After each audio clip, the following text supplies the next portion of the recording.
Well, I know some of y'all are still eating, but feel free. I know there's plenty back there, so feel free, make yourself at home, get extras. But go ahead and get started. I want to welcome all y'all. Just real quick, like I said, my name's Ben Rudy, call sign K04LFZ, Kilo Oscar 4, Lima Foxtrot Zulu. We've got several of the guys that are from the Rio Grande Amateur Radio Club are here. Real quick, if y'all don't mind, just give me your name, call sign, and what license class. That way, everybody's kind of familiar with that. My name's Noel Vickers. My call sign is Kilo Juliet 4, United November X-ray, KJ4 UNX, and I am a general. I haven't made extra yet. Patrick? Yeah, Patrick Hall, call sign KO4HEX, Hotel Echo X-ray, amateur extra, and I've been licensed not too long, a little over 2 years. Mike? Michael Staten, AK4VU, Alpha Kilowatt 4 Victor Uniform. I'm an extra class. Jesse? Jesse, KO4ZBB, just a technician. He's gonna start slow. Mr. Glenn? Hi, I'm Glenn, N4MJ, South Fulton, I'm extra, and for what it's worth, founder of the club. Dennis? Dennis Pittman, Kilo, Quebec, 4, Juliet, Foxtrot, Bravo. Just got my tech license and working on trying to get my general.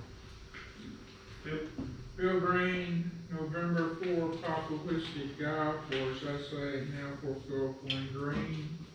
Was very lucky to get all my initials. In general, I do not plan to upgrade because I simply do not use that portion of the van.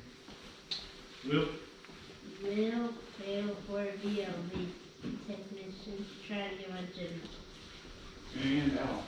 Alex Kale for Wi-Fi, and I'm a technician.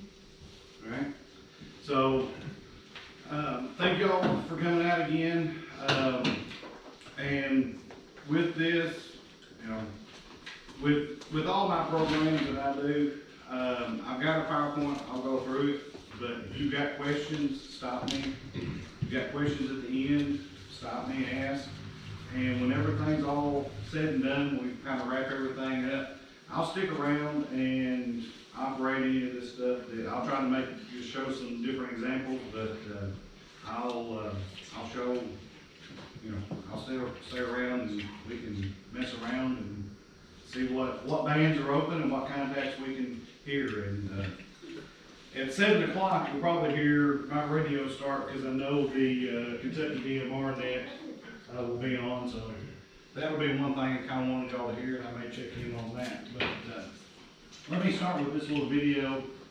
Came out earlier this year.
Thousands of amateur radio operators, hams, prepare for their first man in space. On orbit day 3, Excitement peaked among hams all over the world.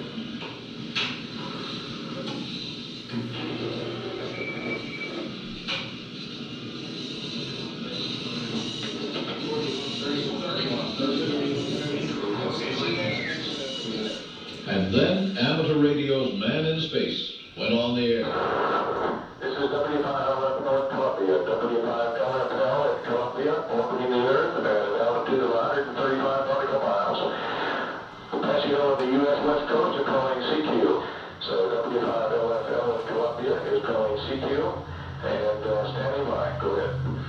W5LFL, WA1JXM, WA1 Japan, X-ray Norway, Frenchtown, Montana. WA1JXM, standing by.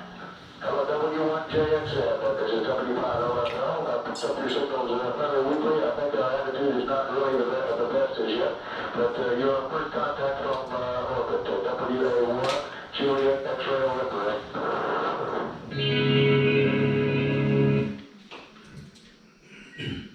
So, with that, we call this amateur radio, but it's short for it is, said ham, or ham radio, which I had to go back and look at something the other day, and that actually started out whenever, I can't remember what year, but it came out from commercial radio operators. They were saying that the amateur radio operators were hogging up or hamming up all of the radio frequencies. And so that's kind of where ham radio actually started from. So some operators, don't mind hearing the term ham radio, some do. And for some reason, my clicker is not. Oh, you're good. Oh, there it goes. All right. Real quick, do a little quiz here, or not quiz, a little interactive thing that'll come in. Somebody could, on their cell phone, take and send an email to this email, but in the subject line, you need to start with // WL2K, and then put space ham radio meeting. We'll get to this a little bit later on, but it's actually being able to send an email over the airwaves. It works, doesn't matter if you are a ham radio operator or not. If there's a ham radio operator that uses a program called WinLink, this is a way that they can actually contact when everything doesn't work.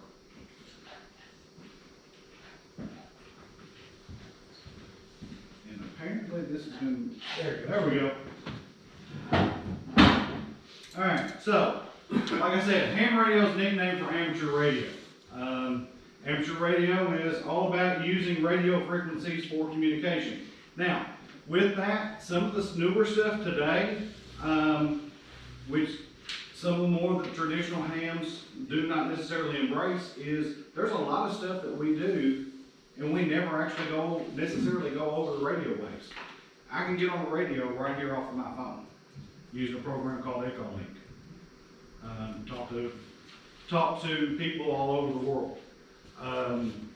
Using this radio and this little hotspot right here, I can talk to people all over the world. Matter of fact, a few weeks ago, talked to a guy in Ukraine. I was driving down the road, he was in Ukraine, and I was simply going over using this HT in the hotspot. But the thing with ham radio works when other things don't. How many remember the ice storm of 2011? I remember the AT&T bombing 2 Christmases ago. Yep. Stuff shut down, but the airwaves were still open. Matter of fact, 2011, there's a gentleman here in Hickman. He's the one, ham radio operator, went to the EOC. He was the one that actually made contact with Frankfurt and told them that what was going on down here, Frankfurt had no clue. They thought it was just business as usual down here. So, with that, there's a lot of emergency communication stuff, but there's a lot of just guys just going out and talking. With COVID, before COVID, a lot of people used to say, oh, ham radio's dead. Well, as you can see, right now, there's almost 780 million, there probably actually is now, 780 million, excuse me, thousand, I'm sorry, licensed amateurs in the U.S., 1.75 in the world, licensed amateur operators. So it's constantly growing. Matter of fact, I was looking at some statistics in another PowerPoint that was presented, and with COVID, the actual number of people that were licensed amateur, it shot up during COVID. Because simply, we were locked down, we weren't going anywhere, but people wanted to talk to other people. I'm one of them. Like I said, I got mine 2 years ago. The boys and Jesse kind of followed suit with that. We all did it as a family.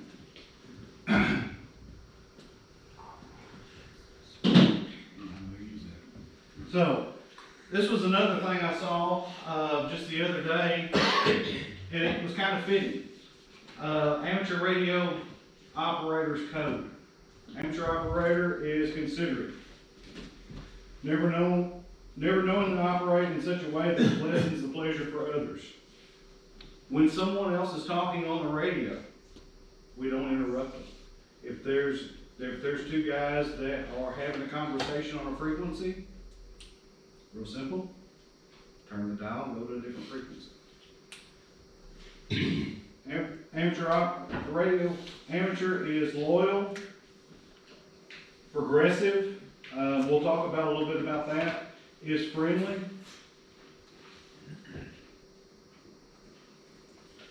they're balanced, and patriotic. This was actually written in 1928, so it was over 90 years ago.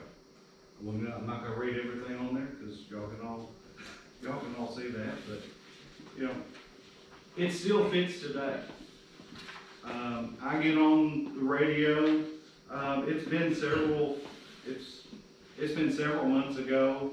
I was actually scrolling through the band. There was a net on, I believe it was 80 meters, and all of a sudden, someone came in and said, break, emergency.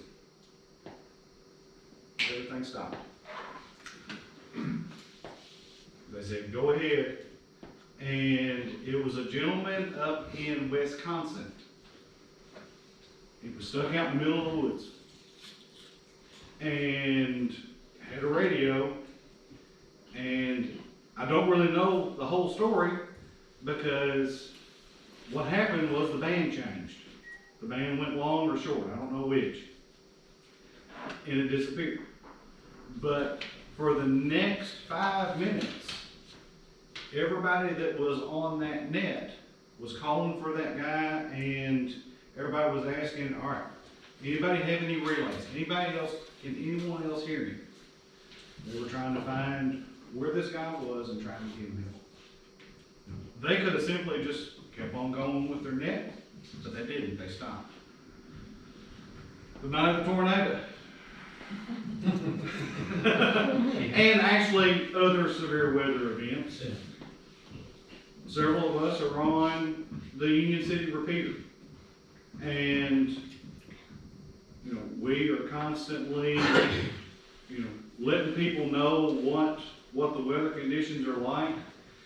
I was trying to get Mike somewhere safe. I don't know that we necessarily accomplished that, but he made it through.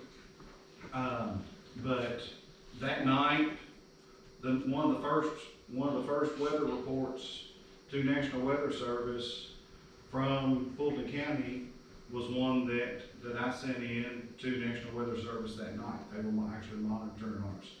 So I sit here and I talk about stuff, and I talk about talking to other countries. I talk about, talking to other states, but a lot of it is very, very local.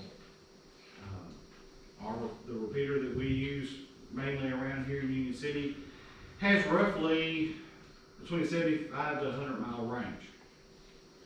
And anybody's free to get on that and talk. And covers a good area. So, why do we do it? To experiment, to build stuff,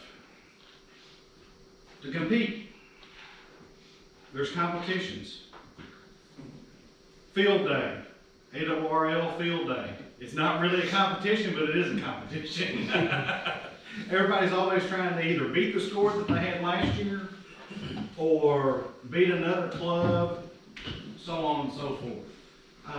Or trying to see how far you can talk. To meet people, to collect QSL cards. Back on the back tables, there's a photo album. Y'all are free to look through that.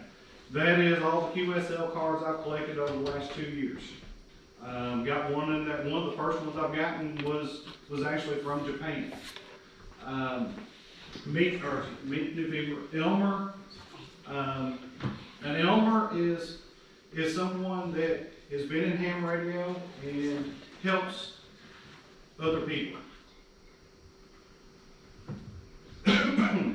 Public service, community service, emergency operations we talked about, public events.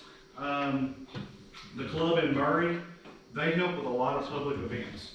The Murray Parade, they help with that. They have certain members that are ham radio operators. They open up I want to say the RSAC, but it's whatever that RSAC is now. But they open that up for a storm shelter. They help man that. Satellite and moon communications, I have never really gotten into that. I have tried, but been unsuccessful. We've now heard the space station a couple times, and I've actually listened to a couple of satellites in it with the radio that I have set up in the truck, but I have yet to actually make contact. And then some people just have it as backup form of communication. But one thing about it, we're constantly learning stuff. Political theory, reading diagrams, making different calculations. We're talking about making stuff. This right here.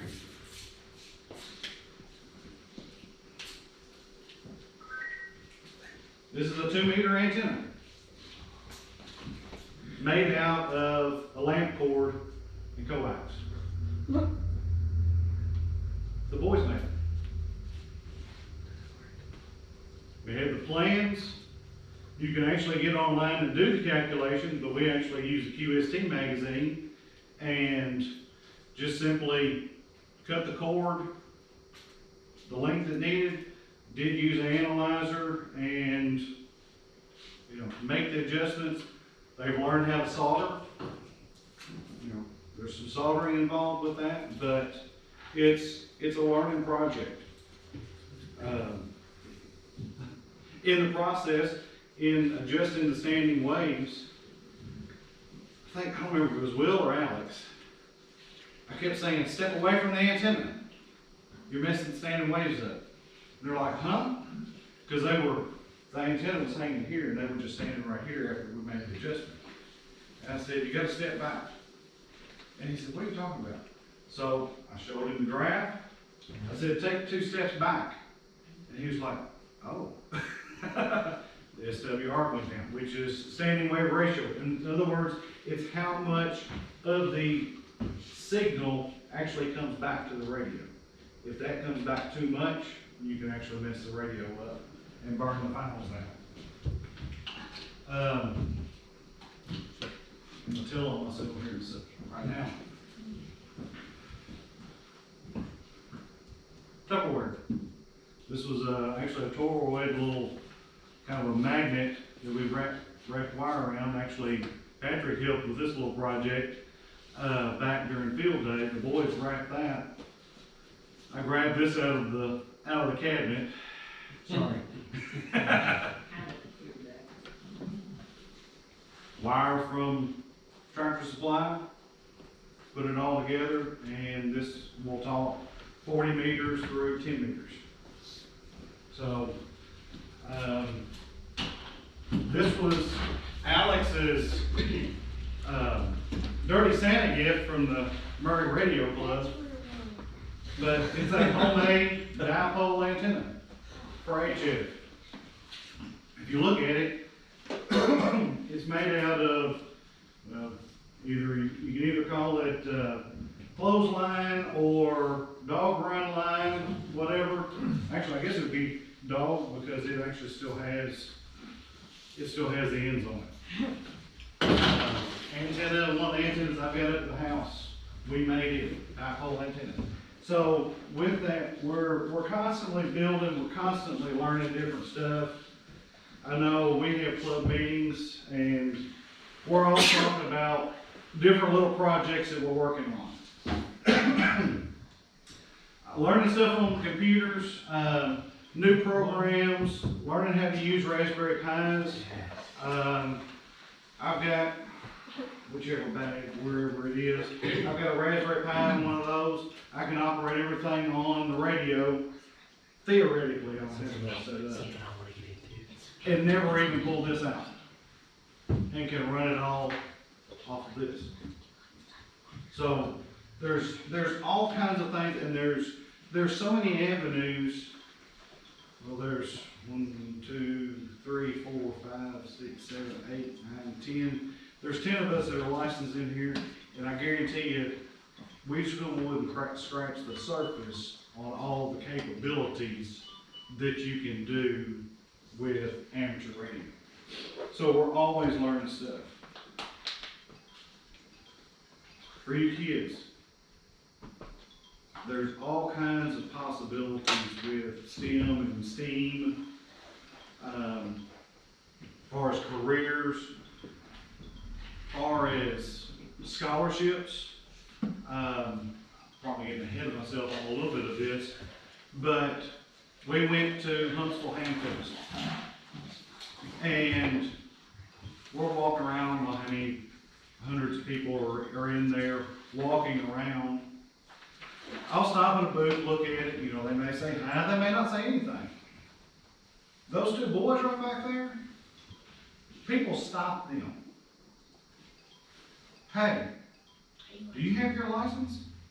Yeah. Well, what level do you have? They were constantly stopping them, asking them why they got into it. Hey, when you get older, there's scholarships. We have scholarships. I mean, there was so many different places that would stop them. One other thing was, and I know the boys heard it, but I don't know if they really realized it. But we were leaving the Hamfest. They had come out of the restroom and were walking across the little hallway there. Little boy probably wasn't over 3 years old. Was in a little wagon. I don't know, I don't really know. I didn't see the gentleman. He was either with his dad, granddad, somebody. Will, do you remember what the boy said? I forgot. Huh? You forgot? As he rode by in his little wagon, he looked up and said, hey, whoever it was, they have ham radios. He's 2, 3 years old and sees them as like, hey, they've got radios, they've got license. You know, so that's, you know, they're noticed. Now, what that really necessarily meant to that little boy, who knows? But it's something that with this sport, it doesn't matter if you're, I think the youngest ham radio operator I've either seen on one of the groups I'm on or talked to is 6 years old. And I don't even know the oldest one I've talked to, but most of the time, you know, we just discuss things and sometimes they don't have anything open up. There's no age limit. There's not very many hobbies that are out there that have no age restriction, no physical limits, disability, restrictions for it. If there's a way to do it, you can do it. Here's just a few things. This is actually, Eagle does a little bit of this on HF. This is fox hunting. They've made these antennas out of tape measures. They have probably, I don't know, with coax probably got $20 in it, in the whole setup. So what they're doing is they're going out and either someone has set up a transmitter that's set up for fox hunting, or someone has a walkie-talkie or a HT, and they're set up and they broadcast, and they're trying to find them. And they're using a directional antenna. Actually, these top two, and this one right here, well, this one's a Soda. Summit's on the air. So go to a high peak, and you can make contacts. It's kind of a contest. These two right here we're set up doing a PODA activation, or Parks on the Air, which we'll talk about a little bit more. Of course, this was actually space. Said there's a community event. Pulled some of these from ARR's websites. This is American Red Cross. American Red Cross actually has equipment that they deploy at various different disasters. The vans actually came into, I did see one of the vans here in Fulton County for a short period of time that was set up for radio work with Red Cross here in Fulton County after the tornadoes. I do know that they were also set up at East Kentucky after the flooding that happened there. So, the reason why I got into the hobby was I've always listened to scanners. Back when we lived in Dyer, the 2006 tornadoes that came through down there, after that, which even prior to, I had listened to some of the guys off of the Trenton and Eaton repeaters.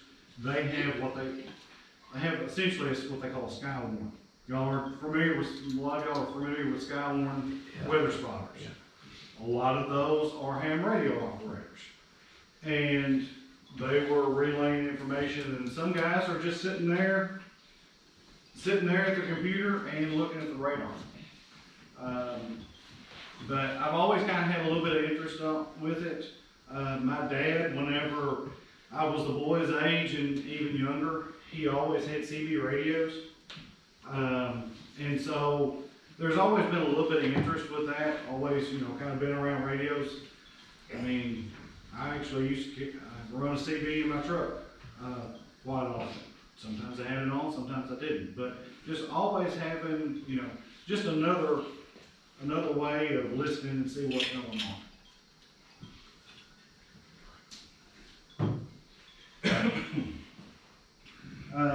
Well, real quick. No, would you like to share why you got into it? Or? Yeah, I listened to shortwave for years. Love shortwave. And Havana radio, I probably should say, yeah, I listen to Castro and stuff and all that. And I just thought, I got on there and listening, and I heard a bunch of people talking, so that sounds pretty cool. So I contacted the club, and Glenn emailed me back, and we kind of went back and forth. So I got my license and went to the Hamfest and bought a radio, and it went downhill from there. Well, Patrick, I know your dad's been in. Yeah, he's been a big influence, but, I went first 30 plus years of my life, pretty much doing my own thing, but then COVID happened, and I'm sitting inside, everything's shut down, can't do anything, 'cause I lived in Memphis, so, it was, everything was shut down. And, I basically was just looking for a hobby, and I looked up one day, just looked at this tower, and I went and bought a book. So I actually took my tech entrant. And yeah, it's just been, talking about all the building, I've done more building than I think I've done operating at this point. But yeah, it's just fun, it's just, yeah.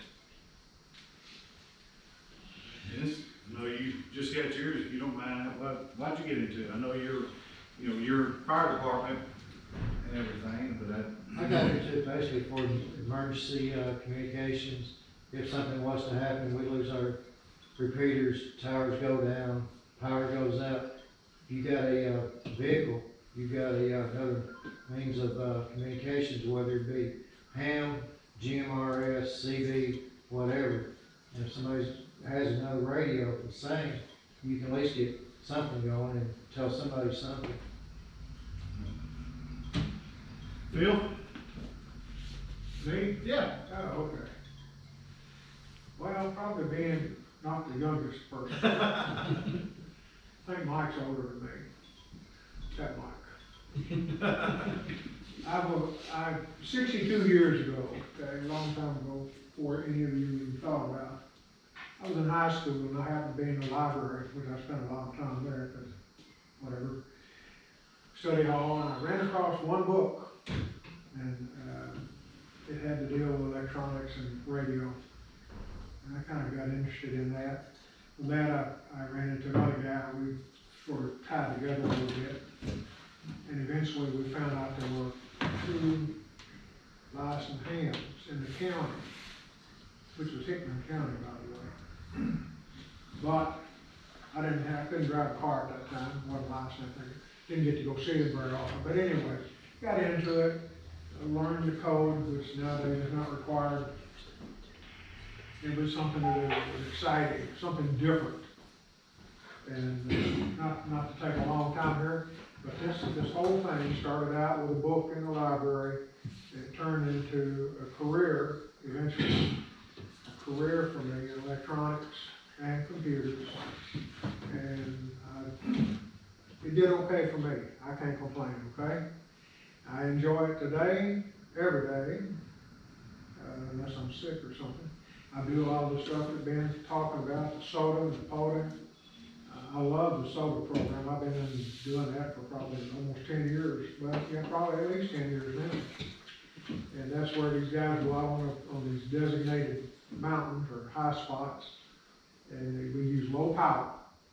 5 watts is usually the limit on it. And we make contact. And a lot of guys, and especially the younger guys, do single sideband or phone, whatever you want to call it.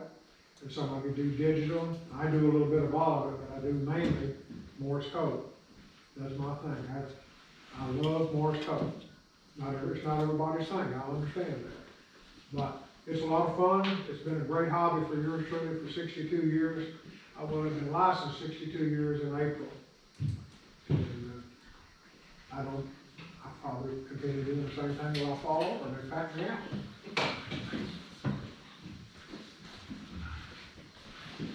Oh, I want to say a couple more things, Ben, if I may, real quick. Yeah, go ahead. Notes here. I know Ben's got computers and radios tied together here, and he's been talking about that.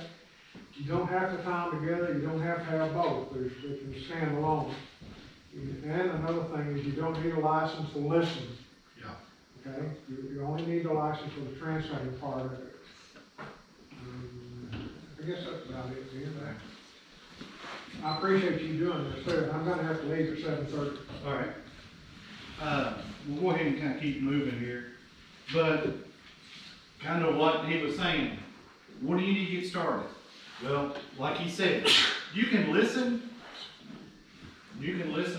on local repeaters with a scanner. Actually, the Murray Radio Club, their repeater system is you can actually link in and listen to it through their website. I think it's Broadcastify, and there's other repeaters I'm sure that are on there as well. But you can get on there and listen to the conversations. On the HF stuff, if you have a shortwave radio, you can listen to those. They have which I didn't bring mine with me, a SDR dongle. It's a little thing about yay big, yay long with the USB on the end of it. Plug in the computer, attach an antenna to it, and you can actually listen to anything that is analog signals, or if you have digital, if you have a way of decoding. But you can get on there and you can listen to anyone, and you can actually search for SDR radio through Google, and there are some of the SDRs that you can find online and listen. You kind of, sometimes they time out or not available, but you can listen to the amateur bands that way. Matter of fact, I made a contact one day off of using an SDR. I could barely hear the station, and I just happened to be listening on SDR that day, and went to that frequency, and he was coming in extremely clear, but I could barely hear him on my setup at the house. Well, I keyed up and called for the guy, and could hear on the SDR I was coming through loud and clear, and actually made the contact that way. Now, there's a little bit of time delay on doing that, but we made it work. So, but what do you need to actually get started in amateur radio? You need a license. You need a radio, an antenna, a power source, and, well, probably should have put it up to arrange those a little bit different. Coax and antenna. You gotta have some way to connect the radio and the antenna together. Now, this right here, this is everything in one. And I'll get into the HDs and everything a little bit further. We just kind of step through this. So as far as getting your license, how do you get it? Well, you got to study. You can take a class. You can take. We haven't offered one as far as our radio club in a while. Murray just offered one back before Christmas, a technician class. You can get on YouTube. There's some Zoom. If you find different groups, you can actually find some Zoom technician classes. You go take a test. You can either test in person, or you can test actually through Zoom online. There's a fee with that, usually somewhere in the anywhere from $14 to about $16 for that, with a caveat. Students, with some of the online testing, students, first responders, and military, with some of the groups, actually will test you for free. So that's something that's with the online portion. Now the FCC does require a $35 fee, but once you pay the $35 fee, then they take and grant you your call sign. Then once it's listed on the FCC database, you can get on the air. Dennis, if you don't mind me asking, how long did it take from the time that they sent you an email to pay your $35? How long after that? How long after they sent you the email to pay the $35 did it take before? I took the test on, I believe it was a Tuesday. I had the email back the next morning. I paid it then, and the following morning I had my license. So 48 hours from the time you took the test. Now, some associations, as far as their testing, may not be necessarily as quick as that, but essentially it could be as short as 48 hours. So, how do you study? AWR has a very extensive licensing manual. Craig Buck, and I actually have made 2 contacts with him, doing all parts on the air. Craig Buck has a book, and Wes Gordon, W5YI testing group, he has a manual as well. Most all of the online and classes are actually going off of the Gordon West book. But that's not it. Hamstudy.org. That's one of the programs I use. I use the Craig Button book and then hamstudy.org. They've got an online website. They've got an app that's free for Android, for Apple devices. You can get on there. It has technician, it has general, it has amateur extra. You can go through there and you can just look at certain sections and quiz yourself with that, or you can actually take the 35 question test or for extra 50 question test and just constantly, and it gives you feedback and it tells you if you passed or you failed. QRZ.com, they have a section of their website that has study and quiz material on it.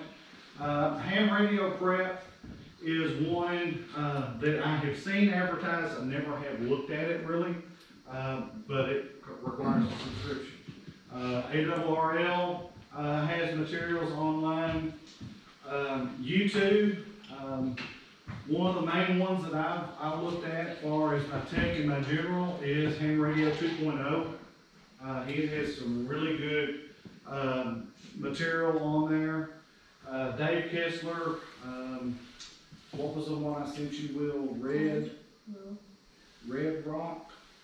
I can't remember. It's in the handout I gave you. They've got some real good videos that are about 15 minutes in length. The Ham Radio 2.0, if I remember right, the video on that was about 2 hours long. But of course, on YouTube, you can always stop and go as you need. Again, various different clubs offer in-person and online things with that. With that, if we've got people that want to do it, I've got the material. We could actually do a technician class here in Fulton County with the help of some of these other guys. But we can get into that a little bit later. Now, as far as the equipment, you set the budget. It's just like any other hobby. However much you want to spend, there's ways to spend it. You can get started after you get your license with an HT. Actually, I've got on here $35. If the program is still functioning, if you are licensed if you've been licensed 6 months or less currently, QRZ.com and Gigaparts has a program. If you register with QRZ, they will actually send you a HT for free. What's that sign? QRZ.com. They got it right here. They, I think it's still going on. I got my most recent magazine of On the Air actually had something. Did it have? I think it did. I hadn't looked at the last issue, but it's a free radio. I mean, and I looked at the radio that they were offering at Huntsville Hamfest. Didn't talk on anything, but it felt like a nice solid radio. I believe it was like around a 5-watt radio, which this has got an extra battery on it. This is a little Chinese. Now, it doesn't normally come with this long of an antenna. It comes with an antenna about this length, but it's a Baofeng radio or BTEC. You can, depending on what site you look at, when you look at, but these are about a $35 radio. It works. I mean, now I'm not gonna talk around the world. I mean, I'm probably gonna have some static, but. I've done SSTV on my Baofeng from the space station. It keys the Union City repeater. If it keys the repeater, I can talk. I can also talk simplex. You can also hook it up to an external antenna, including the beam. Yep, I've had this, whenever I first got this, whenever I didn't have a radio in the truck, unscrewed the antenna off of this, I had a magnet mount antenna on top of the truck. Matter of fact, I think Patrick. That is my current one that I have right now. It's out of my car.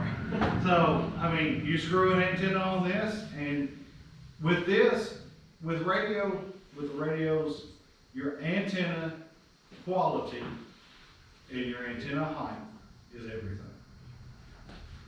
The higher you can get it, just like your ears.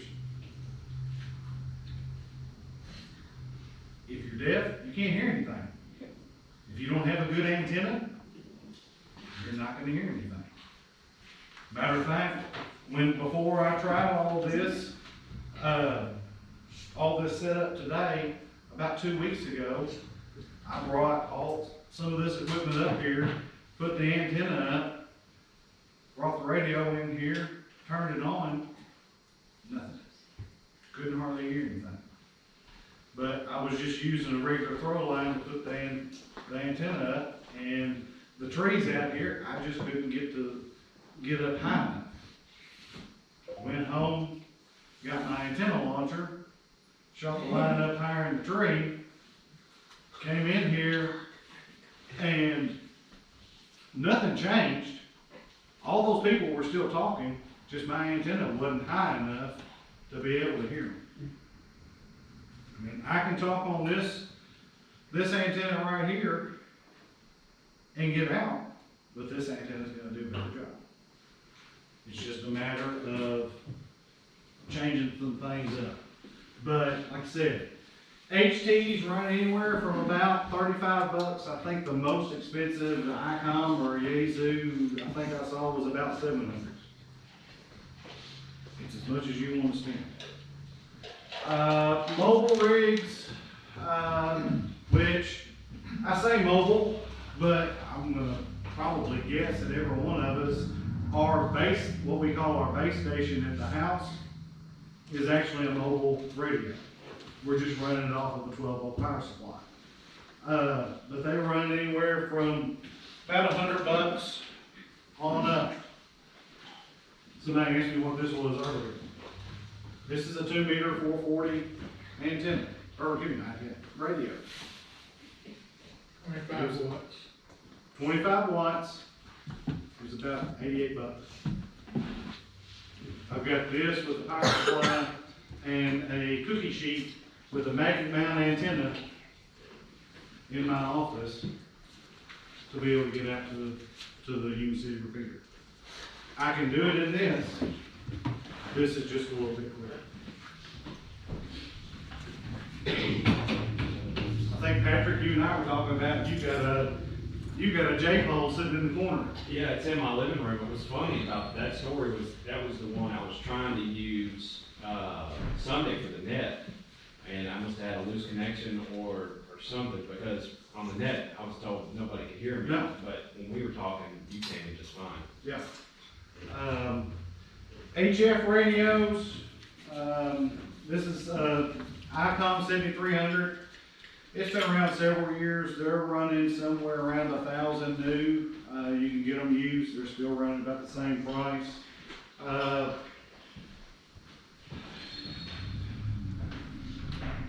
Here's a ICOM 706 Mark II-G. Very solid radio. Matter of fact, it stays in that waterproof case right there. It's a 2-meter 440, so you can talk simplex or local repeaters, and it is also will do the HF bands. If you want to do the digital stuff, there's ways of doing that with some external devices to be able to hook it to the computer.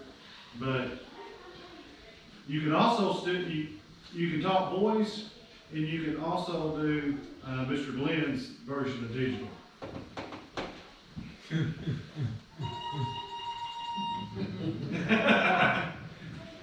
The original digital. Yeah, the original digital. He was talking about parts on the air, using 5 watts. That's what this radio is. This is a Xiegu 6100. ICOM, it's a knockoff of an ICOM 705 without the 2 meter 440 portion. Matter of fact, this radio is the one that sits on my desk. I've gotten to the point I operate this one as much as that one. This is what my go-to for Parks on the Air. If I'm in the camper, I'll take the 706. But most of the time, whenever I do Parks on the Air, this is the radio I go to. These are running around about $600. So, of course, whenever I talk the HF stuff, if you look at that band sheet, which I don't have it, I don't have this as a slide. When we start talking about all the bands, these are all of the amateur radio bands that are available. But not every one of them can a technician talk on. Not all of them a general can talk on. There's still there's a section on there for advanced, and then there's a section with extra. Extra has the privileges of every one of them. General has a little bit less. Technician's the most restricted.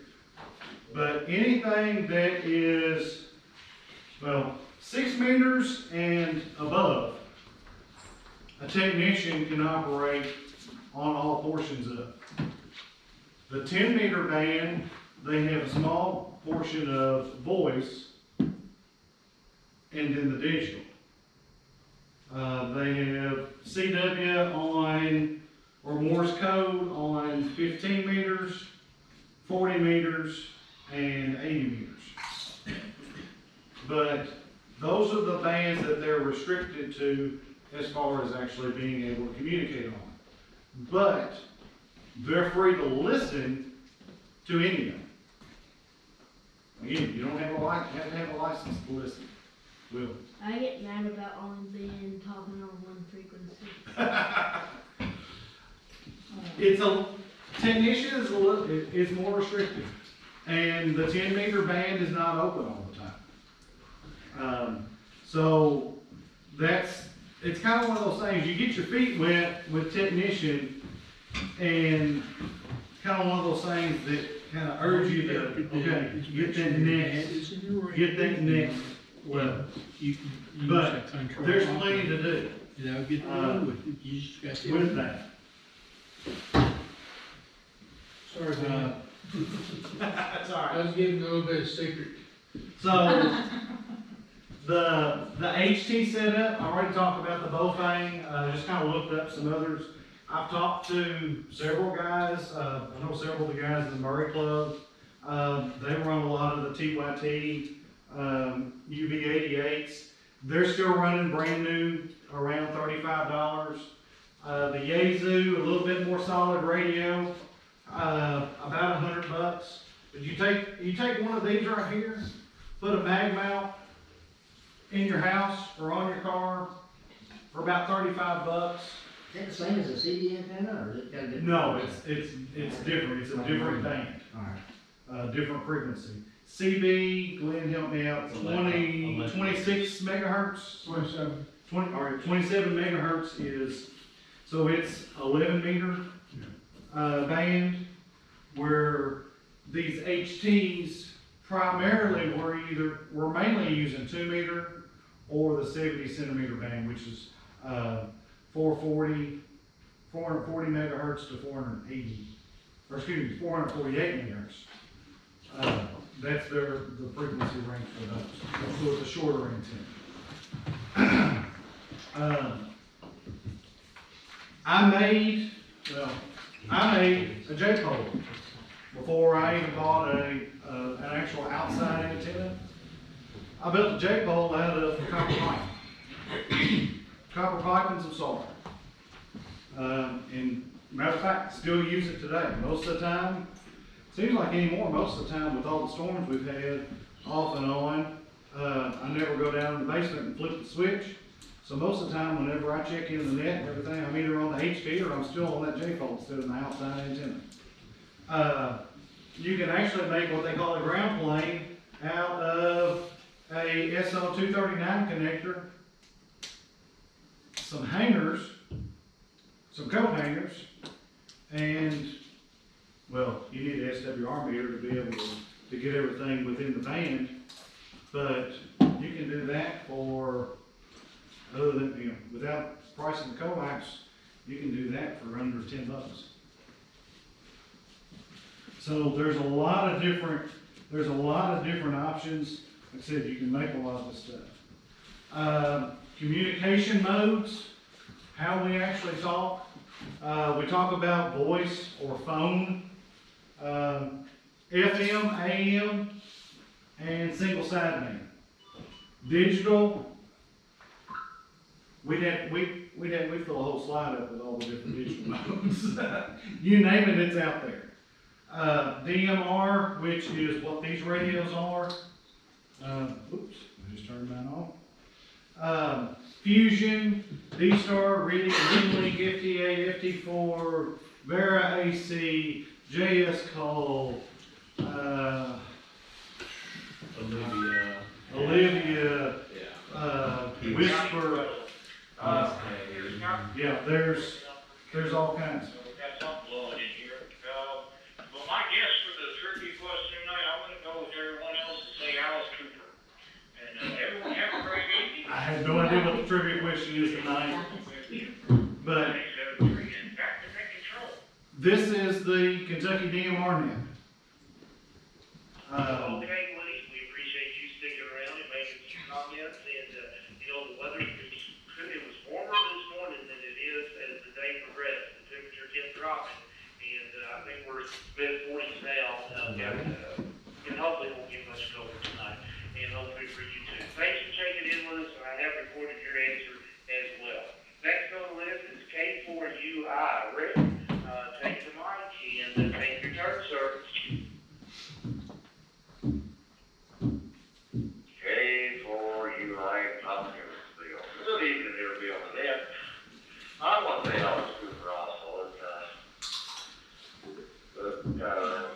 Interesting. So he's been here. Writing this morning. And when it was windy, either. That was really Alice. Sitting here on King Meter, it's still open, which is unusual for being at 10:21 in the evening, but, some JAs, 12 minutes and more JAs though. But there's not playing radio for a while this evening. They get about 30 meters or the, ET3 that's up there, so they give you all time new one. So, them are getting harder to come by nowadays. But everybody's doing good here. Tomorrow Friday and the weekend be here. And hopefully, we'll catch her a bit. I don't know how long he'll end up going there. But that's a DMR net. There's a net control station. Net control station tonight is W4IRT, which is Tracy McKinney out of Murray, Kentucky.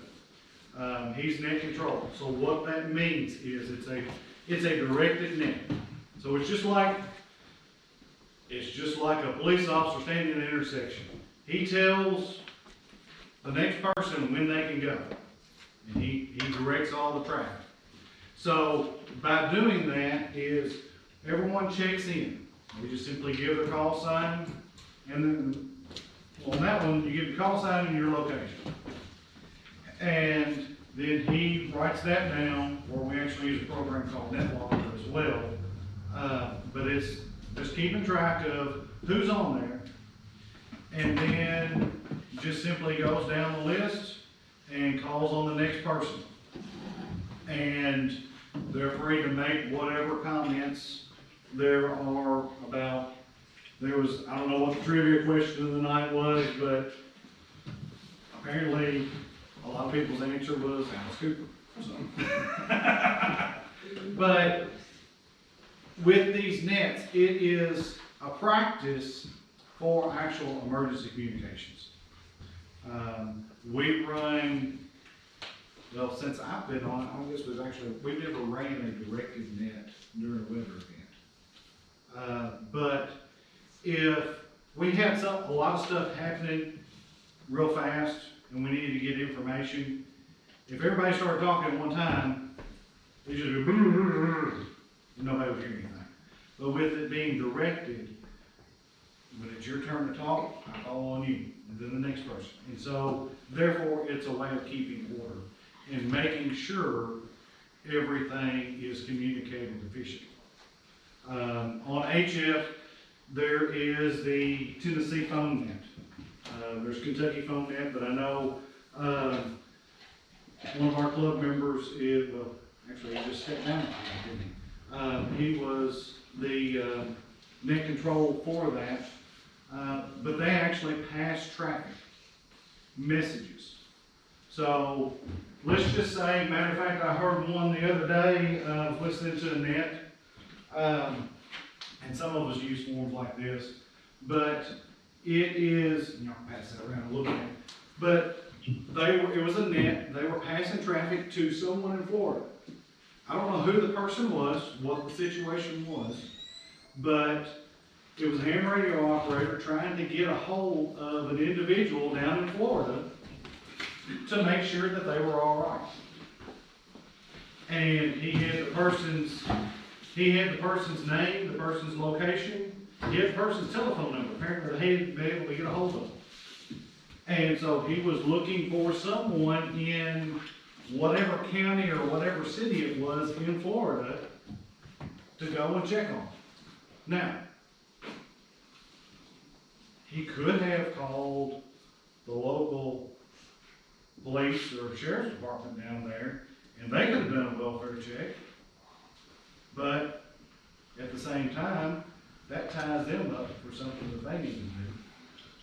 This is a way, out of courtesy, of being able to find out, check in on somebody, and do it over radio waves. You can simply, there's a lot of the traffic on phone net. I know that I've heard several birthdays and things, and anniversaries and things that people will do, but passing traffic is just a way of passing messages to someone.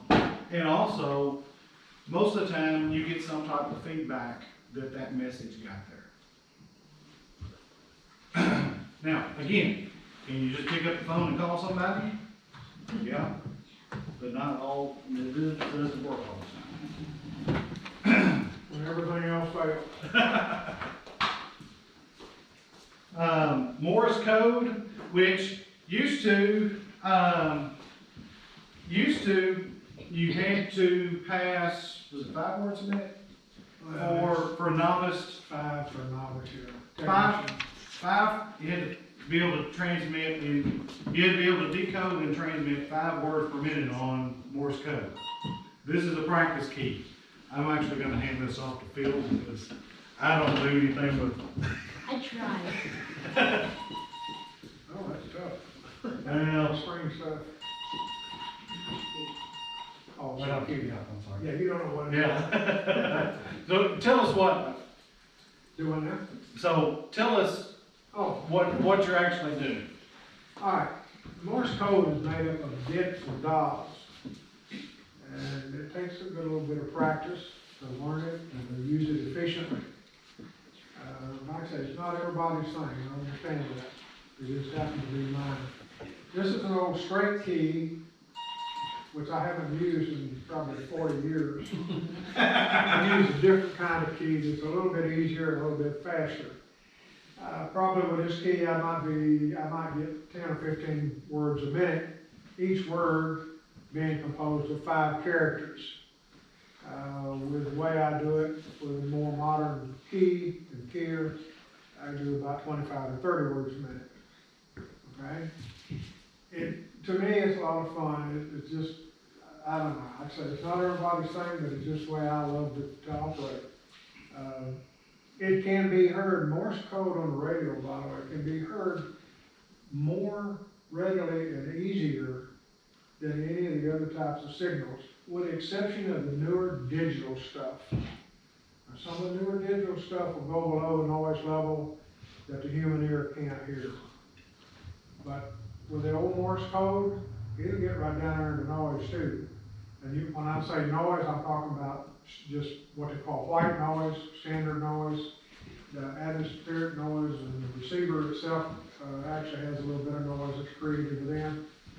And the Morse code will get right down in there, and a good operator can pick it out when it's just barely hear it. And I get a lot of that.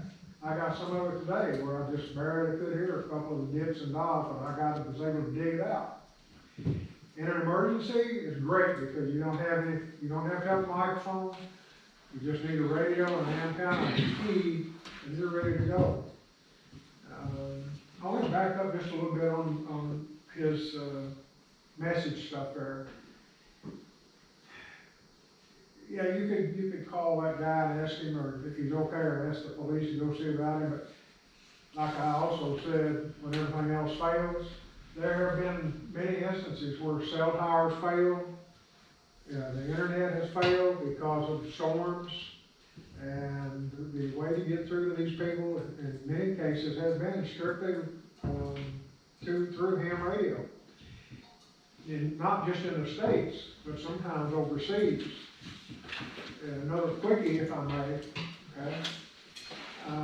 When I first came back here from other travels years ago, I ran into her, and I had known her family for many years, and she had a brother that was a missionary in Ecuador. And so she found out I was a ham, she wanted to know if I could contact him. He had a ham license. So well, yeah, we tried. So we actually snail mailed each other a time or two to kind of get things going. Then we got on the air, and she would come over to my house, and she'd sit there and talk to him on the radio. Okay? So it worked for that, and it worked for that for our emergency situation as well. Ham radio is just a goodwill thing. It's a great hobby. It's a difficult thing to present. Ben has been doing a good job here. There's a lot of material to be covered, a lot more than he could cover in a couple of days, really. But he's doing a good deal, and I hope you enjoy what he's presenting here. I hope it has a good impact on you. And if you get interested in, you know who to call or who to contact, okay? And I wouldn't mind setting up a code class. If That was it came number down to 4, it. I got that one. Pardon? That was number 4, I got that. So, anyway, if you ever want to learn Morse code, get hold of Ben or get hold of me, and I'll be glad to do the best I can to help you out. Oh, that's too slow, I can't even copy that. I was just mainly letting them kind of hear it. Give him my Mac computer, I copied and sent it faster than he. And there is ways to cheat and use the computer. Key up the image in the repeater, you'll get an ID on there. Yeah, It's in Morse code. Yeah. About 20 words a minute. Yeah. I hate to leave, but I need to be elsewhere. I understand. Appreciate you doing this, Ben, and hope everything works out. Anybody needs to contact the Reelfoot Club, contact Ben, or get on the website, reelfootarc.com. Okay? Thanks for dinner, Ben. No problem. I'm gonna leave this with you in case somebody else, I don't need it, somebody else can use it. And another meeting. And of course, it doesn't identify at that point. Yeah. I'll get to the win link here in a So what kind of time you gonna have to get like Venezuela or some of those foreign countries? I mean, you might, So, you can't have much of a time for them. that's a little antenna right there. See you later. That's one I printed the case, another toroid, that was found at field day. Put that up next to that tree. I've got a commercial version, See you guys later. because that one won't run 100 watts. Did you glue this, or is that screwed? Screwed in there. Over toward it. But I've got an antenna that's running from here up to the tree. That length of wire that's on there is about 67-ish feet long. So I mean, you would have to have essentially, your antenna, you can format it different ways, different patterns. Ideally, slope or inverted V work best, so a V or just run it down, but you can run it vertical, there's all different patterns for that, but that right there, I can listen anywhere. It doesn't need to be that high. No, that one is only, well, I ran that one up a little bit higher, it's probably 25 to 30 feet in the air. My antenna that I've got, my dipole antenna that I've got at the house, the center of it is 30 foot, and then it slopes off from there. There it is. That's the Union City repeater, W. Yep. Robin Woods' car. Now, you pick the distance you want to talk, and then you pick the frequency, because different frequencies skip different distances at different times of day. At night you use one band, and the daytime you use another. The guy mentioned that 10 meters was still open, not usually, that's a daytime frequency. Whereas 80 meters and 160 meters is a nighttime band. Of course, 160, not everybody has that because that takes a big antenna. No, Or A big coil. a big coil. But the longer the distance, the longer the meter, the wavelength between the peaks and from peak to peak gets longer. The frequency gets longer. So to be able to catch that, you have to have different antennas that are set up to be able to basically catch that. But also at the same time, the amount of distance, the amount of hops is different based on the band. Because let me back up, 2 meter 440, these frequencies, they don't hop. no. They go, when they go up to the atmosphere, they keep on going through. That's why, as far as satellite work, is on 2 meter and 440, or 70 centimeters, because they go through the atmosphere. Whereas when you get into 6 meter, 10 meter, and on down, they hit various levels based off the temperature and activity in the atmosphere. They'll hit the atmosphere, they'll go up to the atmosphere to whichever layer they can't pass through, and then they just simply reflect back down. They hit the ground, and just instantly hop back and forth until they run out of space. All right, so I'll explain to you about the 10 meter, how it actually goes. We've got what's called a gray line going on worldwide. So 10 meters right now, 7 o'clock usually it closes.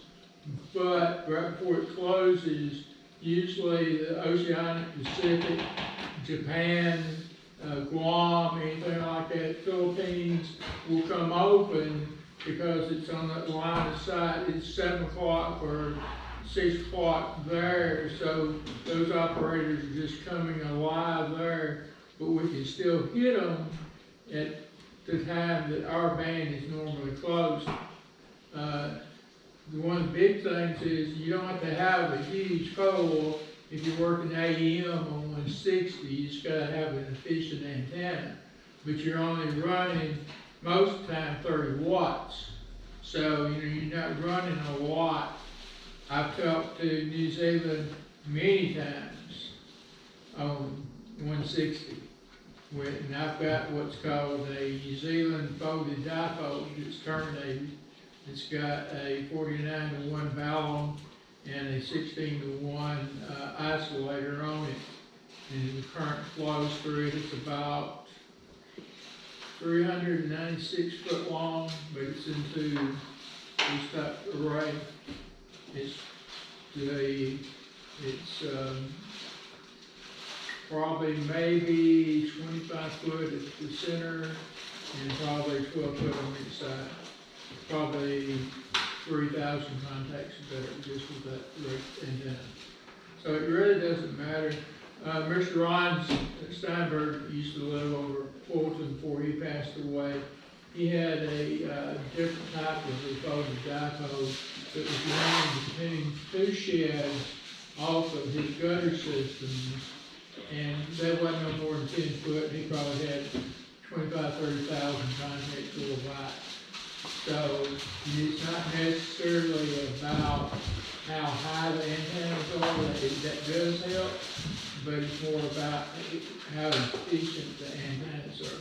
So if you got an antenna that's got a 1-to-1 match and that it's low, but you got a Yagi that's up and it's got a 2-to-1 or a 3-to-1 match, the lower antenna is going to be a lot more efficient. And let me tell you, so I build antennas all the time. There's all kinds of, I mean, I'm learning stuff tonight, but it's, and I haven't ever really gone on to the AM side. I flipped the switch on the radio and listened to it, but I never have really found a station to key up.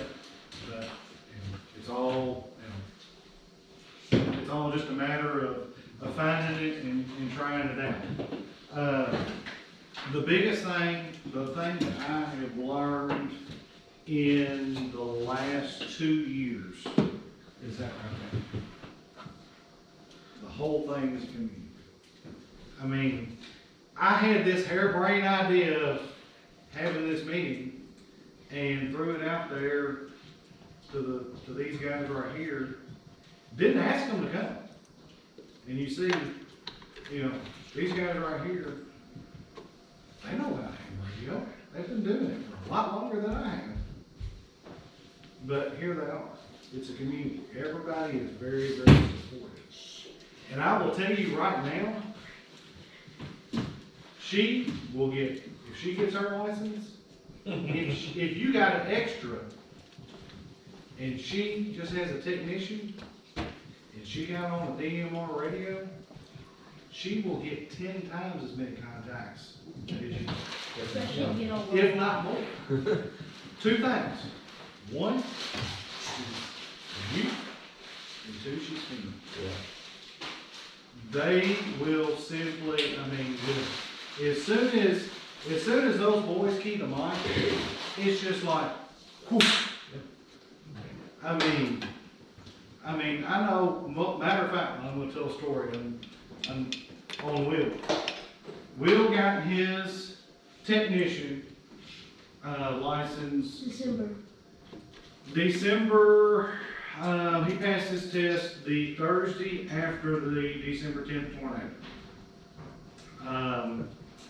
We were on our way to Disney. He got his call sign and he got on my DMR radio and talked to my dad, which is in Henderson.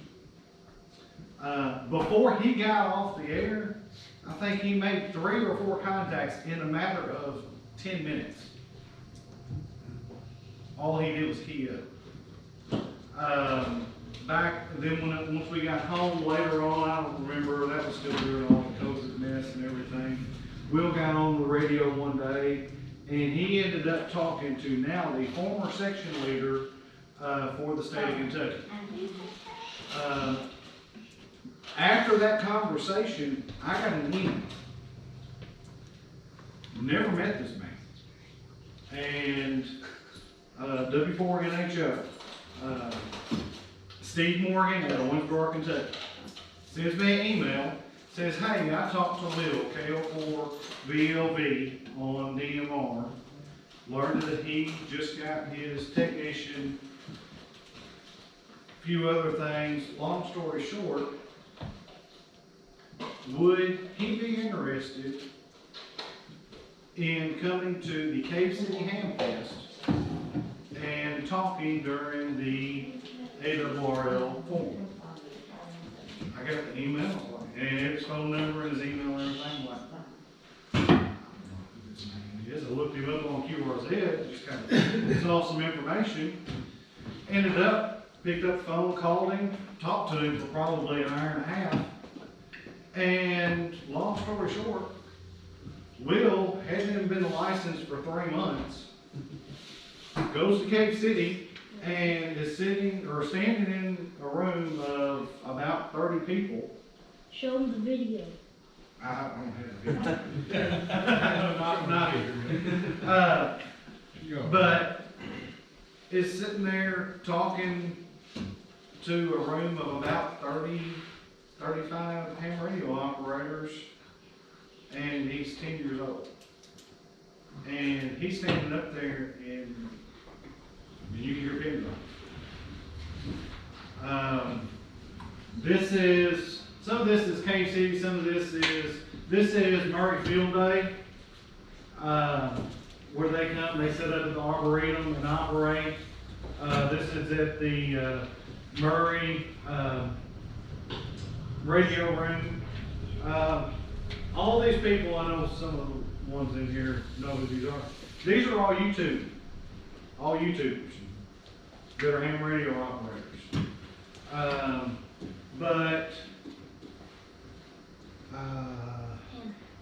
Yeah. Right there. James, I forgot his call. I can't think of, but he's Ham Radio Adventure Guy on YouTube. I'm not sure what his current status is right now, but at this point, this was in August. He had operated a Parks on the Air, which Parks on the Air, or POTA, is any state or federally operated land, or managed, is what they call a POTA site. They have a number. And ham radio operators can go, set up their equipment, and try to make contacts. It's kind of like a contest. You make 10 contacts, then you officially activated that site, and it goes towards various different awards that they have on their website, and you get a little certificate. You get enough, sometimes you get plaques. But this gentleman right here, he had successfully activated a park a day for 2 years. At least one park a day for 2 years straight. Now, sometimes it was different parks, sometimes it was the state park, or the same park. But he had done that. Right here, we've got O'Brien Creek WMA, we've got Reelfoot, we've got Reelfoot State Park, and also National Refuge. You've got Columbus Belmont, you've got Wycliffe Mounds, you've got, of course, LBL, Kentucky Lake, Ken Lake, all of those. But all of these WMAs and all of these places are locations where you can go and activate. I don't know where it is, but here's my go-to antenna for POTA. That one or that one right there, I just made. Here's another one that's a portable antenna as well. They talked about earlier.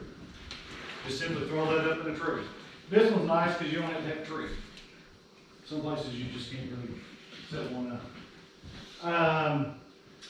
Let's see, he's not on here. There was another gentleman, KM4ACK. He walked up to the boys, he was up there speaking, he was sitting down here. He walked up to the boys, asked them, just simple. It wasn't him, it was, his wife. Okay. Yeah. He also did. He walks up and gives them fist bumps. We're sitting there, we're walking around Huntsville, and the boys are like, well, there's a YouTuber, there's. But, I mean, walk up, I talked to, this is Ham Radio 2.0. He is much taller on YouTube. YouTube adds about 2 Camera angles. Much shorter. Camera angles.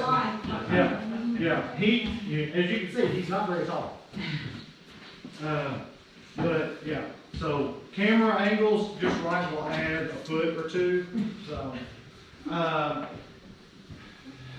These two girls right here, Katie, and I don't know the other one. what, The tallest one is Katie, I don't know their name. okay, how do you know them?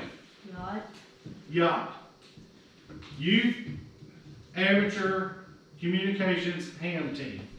Yacht. It's all kids.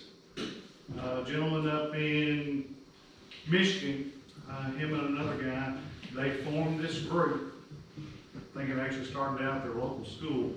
But anyway, they now have youth and adults can be members. Last year, they had over 100 youth operators join their organization in a year.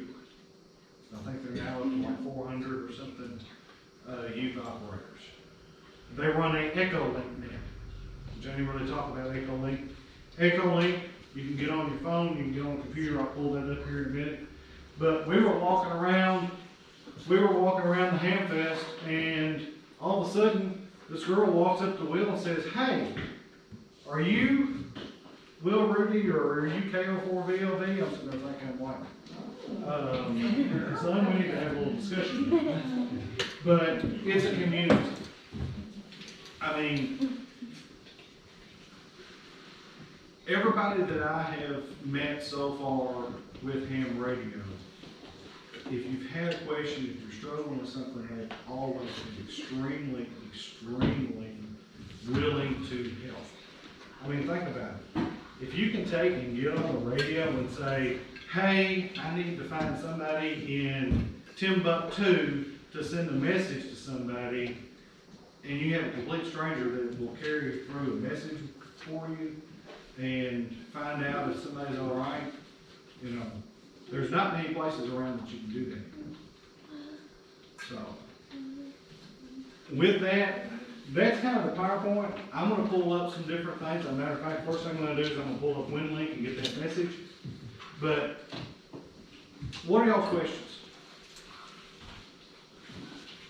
Because I know y'all got some. I've got some information. All right? If anybody wants to try Morse code, IZ2UUL, you can put that, download it on your phone, and it will teach you Morse code. Isn't there like a club that does Morse code? Like Yeah, Yep. there's several different. Yeah, there are several different. The big, one that I know about, the big popular one is Long Island. That's it. I always want to say Rhode Island. Yeah. Long Island. They got guys in there cheap too. You can always tell if you're cheating if we're up around 70 words a minute. Yeah. And everything is perfect. Oh, you're using Coco Golden too? Yeah. I have. I told you, but I sent Mr. William Yeah. here a couple weeks ago, and he gonna put it there. I sent him I copied him one back, he never come back to me. Oh, really? I kept worrying sorry about it, so. He finally come back to me. He said, "Get off the computer, Bill." Well, I bet his name is Cup.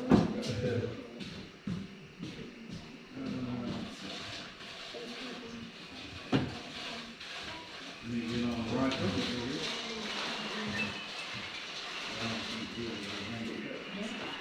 I had problems earlier, man. Where you on, 30 meters tonight? I'm on 40 right now. 30 was horrible. 60 was horrible. You couldn't, around dinner time, you couldn't even get out, and you couldn't even get out and, 20 or 41. Really? It's horrible. I mean, trying to check in with, Yeah. you couldn't do it. I'm trying to pull it in. Alright, so this is WinLink. So, this is, I'm pulling email off of, well, it's gonna be off of internet. I don't know who sent me the email.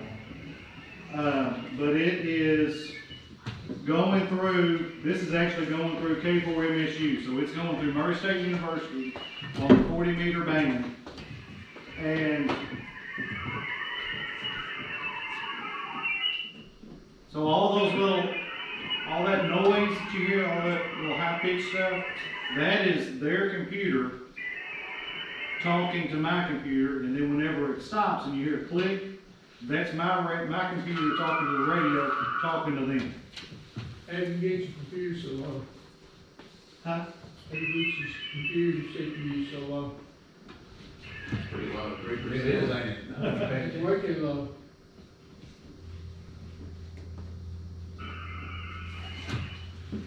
That is just a matter of, It's got high power laptop. Yeah. just I don't buy that. I don't know that I would necessarily trust that part. But these red lines here, can I see it? Yeah, they pop Yeah, up. they pop up. Yeah, they pop up and go away. Yeah. Alright. So yeah, I'm receiving the message from them, or starting to, but this is how fast the data is being transmitted from their radio tonight. And it changes based off of how good our signals are going back and forth. Because right now you can see, if I'm up here, I've got a pretty good signal noise ratio. In other words, that I don't have very much extra noise. They're able to send all the little zeros and ones and all that pretty quick. Alright. So you're paying extra for the program too? Yeah, I've got the pay bearer. Real quick, I got some door prizes. I've never had all mine in the green before. Huh? Usually one of mine's in the red. So actually, I'm gonna try to do this with somebody that has a license and one that doesn't. The first name that I actually pulled out was Patrick. Nice. Congratulations. Now, what's our odds on a non-license be the next one? No? Actually, that was Glenn that left, so you gotta be present to win.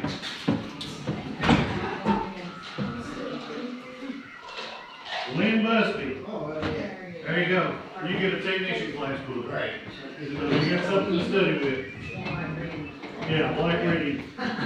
We got a colonoscopy next week, man, we'll get some good There reading. you go. Before it. Alright, so, well, good job, you had great messages. So right now, it's showing me right here, I'm getting an email from Chris. Yep. And I'm getting an email from Patrick, and then an approval message from Willie that I sent.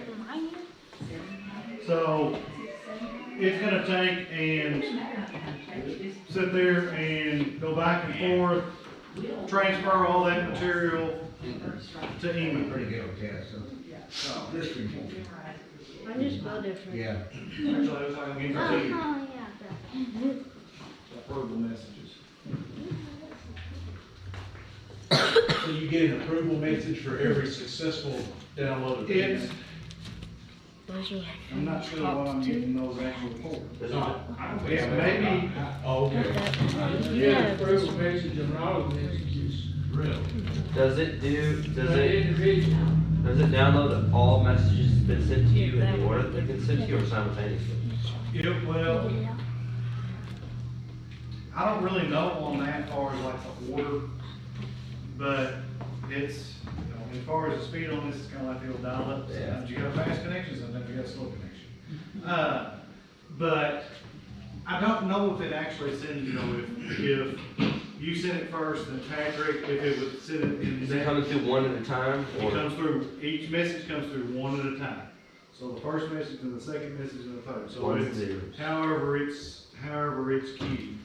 And it'll sit there and go back and forth until everything has come through.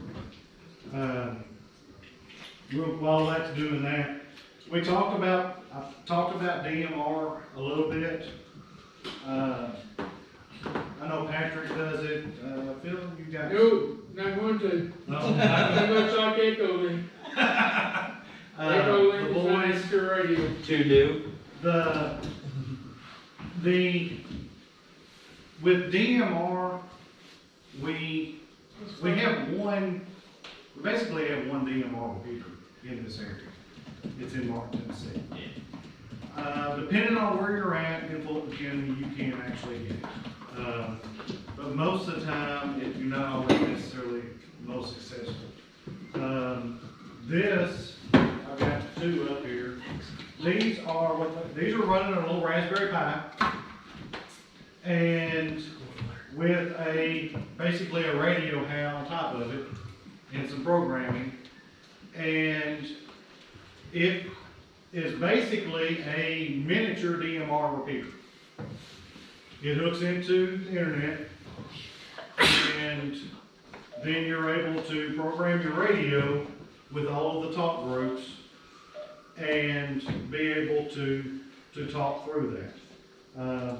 These I've got running, and this is off of actually my Go box. It's got a battery in it, but I've also got another one right here. This is a little Chinese version. They make an open spot. What boys? Can you go to Echo with the DMR radio, or is that No. D-Star? No, I can do D-Star. Depends on the hotspot for Fusion. I think there's only one or two Yeah, there's a out few. there. But you can do some other digital modes, mainly mine are all set up for DMR. But this is one other one, they have actually an open spot, The open spot, Which- the new open spot 4 will do a bunch of cross. Yeah. Yeah. But these, this one's a battery pack one, they've got a open spot, which the crazy thing about, I listened to some guys talk about the open spots. The open spot has like a 6-hour battery life. This one right here is a little Chinese version.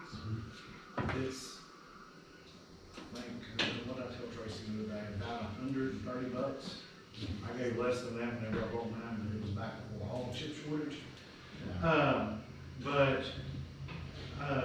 With this right here, I've gone 8 hours on it, and it hasn't gone. And it's constantly running 8 RS on this. But, I mean, you know, you buy an open spot, which is $400, and it's got a 6-hour battery life, and this is $100-something bucks. It's a little bit trickier to program, but it still does the same thing. But anyway, this is what allows me to get into all the different groups. You can talk worldwide on that right there, and go anywhere you want to. I've taken my DMR to the hunting line and run a hotspot through my phone, connect this up, and you can listen to anybody and everybody across the world. Let's see. Key up top Route 91, that's where you're something. Yeah. But my problem is if I key up top Route 91, You can't key off. that is what they call worldwide. It's hard to get off. It's very, very tough to get off of it. You can get into your hotspot and do it that way. Yeah. I've had to do it that way. Now, I key up top Route 91 and nobody will be on there.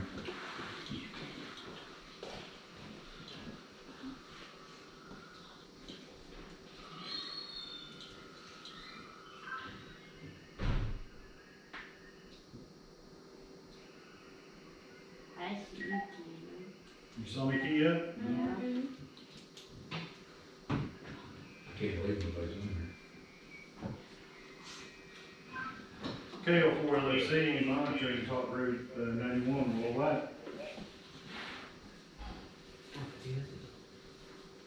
Is that a worldwide band? It's a worldwide talk group.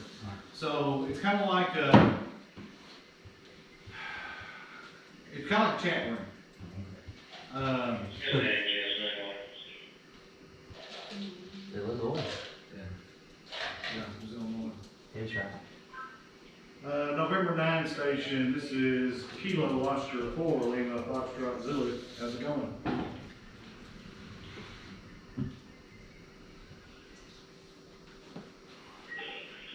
KO4LVZ, I think it was, NJS Lee in Illinois. Oh, not much, just, checking out the audio on this thing. We have to do some adjustments, after the Windows, update. It has a tendency to clear my sound card. Thank you, Bill Gates. Did I mention, thank you, Bill Gates. Anyway, doesn't happen all the time, but anyway, it does, happen once in a while. Other than that, we have snow and about 34 degrees. Go ahead. Here's Northern Illinois. Yeah, the weather.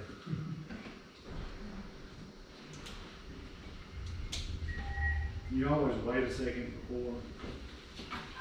Yeah, roger that, well, you're coming through, there was no loss, no errors on your transmission there, so coming through loud and clear, just gonna do a little, short demonstration on DMR for a group of people, and, it's about, 40 degrees here in West Kentucky, no snow, just been kind of a windy, cloudy day, but I'll let you get back to it. This is KO4, let's see. Ben, is that a tier 1 or tier 2 radio? How are you, sir? Thank you very much. In that NJS, near the down in Chicago. Chicago. Yeah, roger that. Well, hopefully I'll catch you on down the log, 7-3. This is KO4, let's see, be clear. Why did you say 75? It's up tier 2. Tier 2, yeah. This is the tier 3. Oh, So this right here is that's- like, that's this not is a like tier- a motor turbo here. Yeah, oh wow. No, that's not a tier 3, it's a tier 2. You know how much, Now I'm not gonna be able to get off talking with them. you know how much the tier 3 Motorola costs? No. About 95. Are they still talking? Yeah. Hundred. Right in South Asia. South Asia. Yeah. Of course, I get on worldwide and talk to somebody in Illinois. What town was he from? It's tier 3. There we go. Well, that Makes it real handy. Yeah. When But- everybody goes to motor turbo. The reason why I got into DMR was actually those two boys. Because that's a- DMR, Patrick, I've got a It's- hard about it. it's DMR is tough. It's a learning curve. But the tough part, the two toughest things, the hardest thing on DMR is programming the radio and the hotspot. The next thing is just learning the process, because if you're used to just talking to the local repeater or talking over HF, there's a learning curve. With HF, once somebody gets done talking, they unkey the radio and you just immediately go back. With DMR and a lot of the digital modes, with those, when you unkey, the courtesy is to leave 2 to 3 seconds so that people can't exit talk groups. So it's a little bit of a learning curve, but that's why if you notice, whenever I didn't immediately go right back to it, because I waited a second. That way, in case somebody wanted to get in or get out of the talk group, and if somebody else is keying up, getting in and or out of the talk group, if they key up before I do, then nobody hears my transmission. Vice versa, if I key up just right before they get ready to say disconnect, they can't get out of the talk group. So you're walking on them. So you kind of walk over top of each other, you know. Yeah, that shouldn't be right though, because all your digital radios are, they've got 2 open slots rather than 1 open. But the thing is, with This is only a it's only a one-time slot One-time machine. This is two-time slots. It's got the two antennas, but they operate completely independent of each other. But the radio itself, if you're on Moto Turbo, it's automatically two-time slots. But these don't operate like that. All right.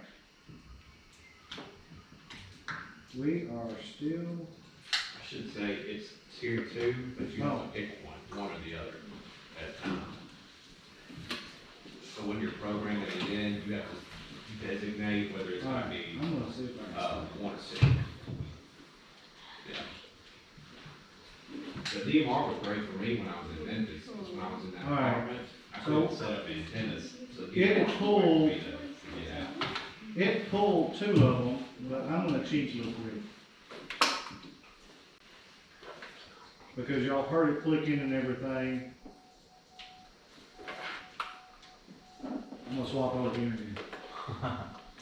Oh, look. With this, there's an internet backup. Right. You can actually do this over internet, but it's also, you can, so, there's the email from Patrick. Hey Ben, barbecue was great, 7-3, Patrick, KO4HEX.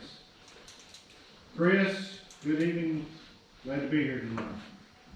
And then there's Jessie, she sent a blank message. But with that, swap, I'm gonna kind of swap gears from a little bit with this. With WinLink, there is, you can of course exchange emails real easily, you know, with that, just like any other email. The thing that is, WinLink is being used for a lot of emergency communications because it has all of the ICS forms that are used in instant command systems that where amateur radio operators can go in, can help with the situation, and they've got all the forms. So if something needs to go from, just say for example, Fulton County Emergency Management to Frankfort to state EOC, then we simply can fill out the form just on the forms that they're used to seeing and send it, and there's no, you know, nothing's lost. But there's any type of form that you can think of that's used for a lot, I mean, you know, a lot of different emergency use situations. Most of all of these forms are in there. But at the same time,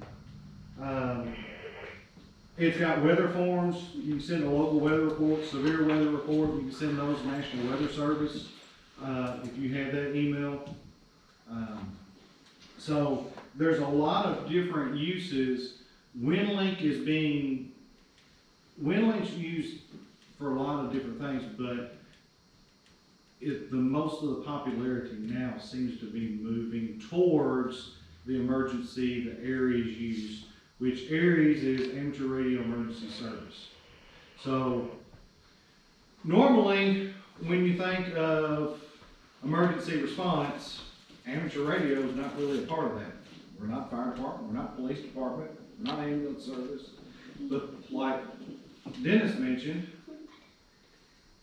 those systems fail, they still have to communicate. Well, that's where amateur radio operators come in, and we can operate, you know, Dennis's radio is set for all the frequencies for fire department, dispatch, things like that. He doesn't have the Union City repeater in that radio. Well, he might possibly have something set up now that he's a licensed ham radio operator. But until he became a licensed ham radio operator, legally, he could not operate that. So therefore, he had no way, if his system was down, to be able to communicate. So that's where amateur radio operators come in through the ARES program, and they can assist in emergency situations to be able to get messages across when the other systems can't.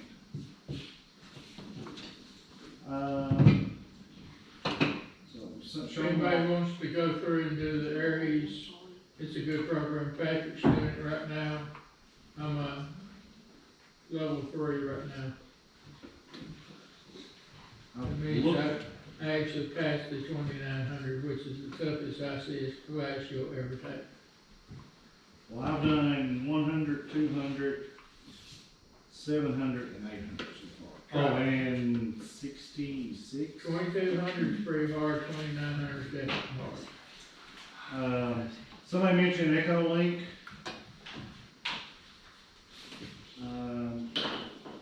If I get on that, I know I'm gonna get called. Don't call me.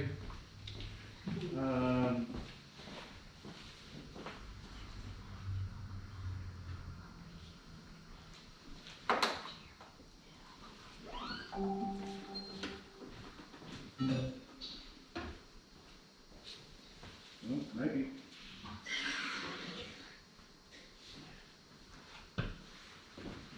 I'm not hearing anybody. Like wavelengths, I didn't put any of the general family frequency radios. They're 2 milliwatts, there's like 5 channels, and there's 2 milliwatts. in there somewhere, so. Yeah, that's what I'm talking about. If it's 2 milliwatts, you're not gonna be able to get off. Then you got Memphis, Jackson, something like that, you might be able to do it. Anything y'all wanna see? Besides Will Allen's? See it, sir. Huh? On my video. No, your video. No. I've seen your video. Y'all got any questions? What would you need for alternate communications, like if everything went down, what would I need? What would you need if everything? Alright, let's talk technician. Y'all chime in too.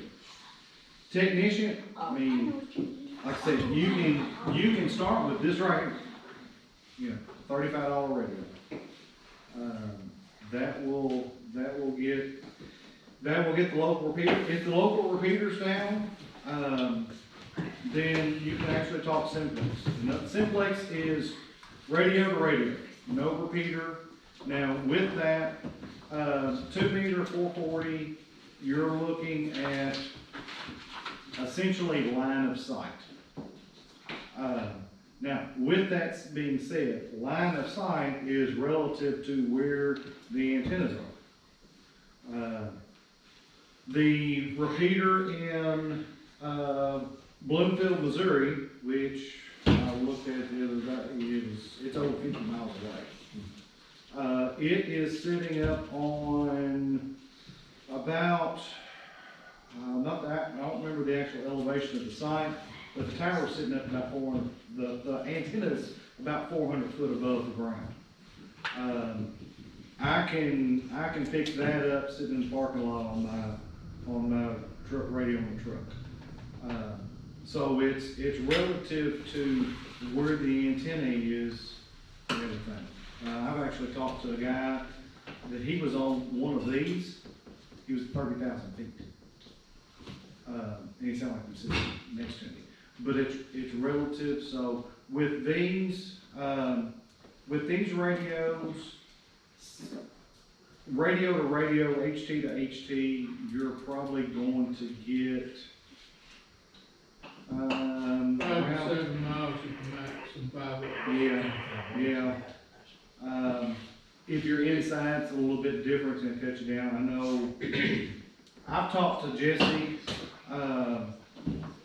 inside the school, on her HT, with me standing out here in the parking lot, still be able to hear, fairly good. There was a little bit of popping and stuff going on, but still could make things through.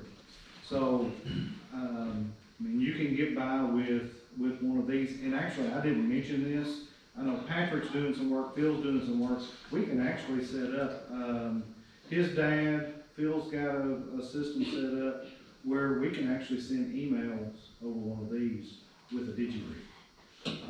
So there's other ways with that, but one of these, so, I mean, $35, you can talk here local, you know, just say you get your license, she gets her license. I mean, y'all will be able to communicate within, you know, just say radio to radio within 5 to 7 miles without any issue. Your little FRS radios, you know, you can go buy at Walmart, you know, you're gonna get, some of them say that you can get like 3 miles. If you're in a desert. But that's completely open. Around here, about a half a mile at most. I think your power's restricted on those. Yeah, your GMRS, which is the next level, which you can get a GMR license, I think they're now 35. That's a family license, so if you had anyone in your immediate family can operate that, they give you a call sign that's completely different than our call signs. But anybody in the family can operate those. Those go up a little bit higher. There's actually repeaters that are GMRS. We don't have anything here in the 4 river counties. The closest GMRS repeater is around ODL. But again, you know, you may pick up another mile with one of those. You can get by some mobile rigs that are a little bit higher power, but again, those are not as much. So. APRS. Oh, APRS. APRS, that is using GPS. I talked about that. I know Patrick's has done some on that. For me, it's hit or miss, because the only APRS radio I have is that HD that you've got right there. Works great on digital, obviously, Right. but And actually, analog has been a little tougher for me.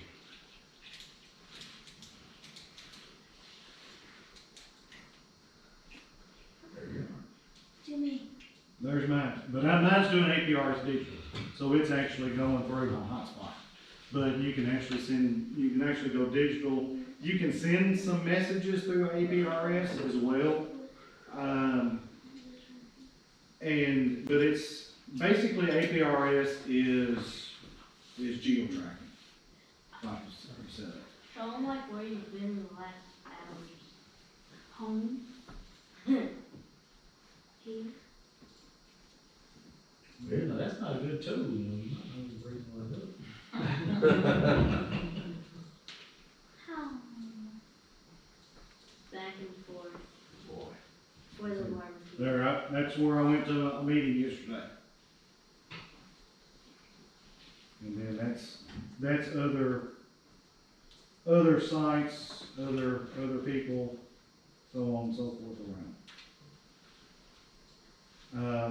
We actually, during field day last summer, the Murray State Radio Club, they got a weather balloon. They built a small APRS tracker. The whole thing was smaller than this right here. As far as actually, the APRS portion was about this size. It did have a solar panel about the size of this box. I think if they did it again, I think they're gonna look at getting a battery for it as well. Because once the sun went down and the capacitor in it lost charge, then it quit transmitting. But there was another group that let one go, I wanna say, I can't remember, it was here on the eastern part of the US, let a APRS balloon go, and they lost it for a period of time over the ocean, but the last time it was transmitted, it was going into Russia. And it was over 30,000 feet. It had transmitted all the way across there. They couldn't track it into Russia because Russia has no APRS stations allowed. So they were hoping to catch it when they got on the other side, but either it never made it across, or my Facebook thread decided the algorithm changed and it started showing me something else. So. Let's go back to Sim, and he was talking about how far you could go simplex. You go simplex a little bit better. I saw one depend on what your antenna system is. You go up to a mobile antenna, you put you up an antenna that's got height on it, say 35, 40 foot, you're gonna be able to hit Troy pretty easy. That's on with the 65 watt simplex radio, on a mobile radio. You go in, you go ahead and get into HL. You know, if you get your general ticket right off the bat, best thing to do now, and everybody will tell you this, you go ahead and look at your technician, get where you can pass that, go ahead and start studying your general. You can take it for the same fee right now. You can sit down, if you're smart enough, and you go from tech to extra in one setting. You can talk anywhere in the world. Yeah, whenever you go in, I'm gonna use $15 for the testing fee. The $15 testing fee, that's basically the sitting fee. But you can take your technician, if you wanted to, you can take your technician, your general, and your extra on that same $15. Whereas if, like, for example, I took mine in January 2 years ago, my technician. A month later, I took my general. And then several months down the road, I did my extra class. The thing with studying, if you're using some of the online programs where you take let me step back. The test is 35 questions. In that book, the test bank is 430 something questions currently for the technician. It's broken down by different sections, so you won't have 35 questions out of section 1. You'll have 35 questions out of the pool. They pull so many from each section. So from that, you'll get an exam of 35 questions. The way these programs are set up is you can take practice quizzes and they will give you 35 questions, very similar to what you would sit down with the actual test and take. If you're consistently scoring in the upper 80s to 90s on those practice exams, if you go in and you take your test, you will pass it. You have to get a 74 or better on the exam to get your license. When I went the extra class, that's a 50 question test. Still, again, you have to pass 74, you have to have 74%. I lucked out on my extra class. The night before, we were actually going to a ham fest over in Arkansas. The night before we were getting ready to go, I was sitting down there, I was practicing, and all of a sudden things just started clicking, and I started scoring about 80%. When I went over there and took the test, somehow, some way, I had almost the exact same test as what I had on the practice exam. Some of those practice. You good? You okay? Good. Nobody does. I'm off doing the same stuff. But, that's just, that was just happened to be luck of the draw. But the biggest thing is study, practice. That way, whenever you go in, you have guarantees. Any other questions? Real bad. Thank you, Phil. Can you do Granddad? When is the 31st, the meeting, Zoom meeting? Zoom, yes. Which, that actually brings something else up. That's one thing that we're actually working on is, we're actually looking at, actually trying to set up a repeater here that may have full tonight. And with that, in setting that up, we are looking at probably going to establish a Fulton County amateur radio club as well with that. You know, all these gentlemen here are with Real Quick. So, you know, we're kind of, I guess you could say, we're trying to kind of partner pair with them, but to be able to have access and be able to use some funding sources that are more Kentucky-based, we need that Kentucky organization.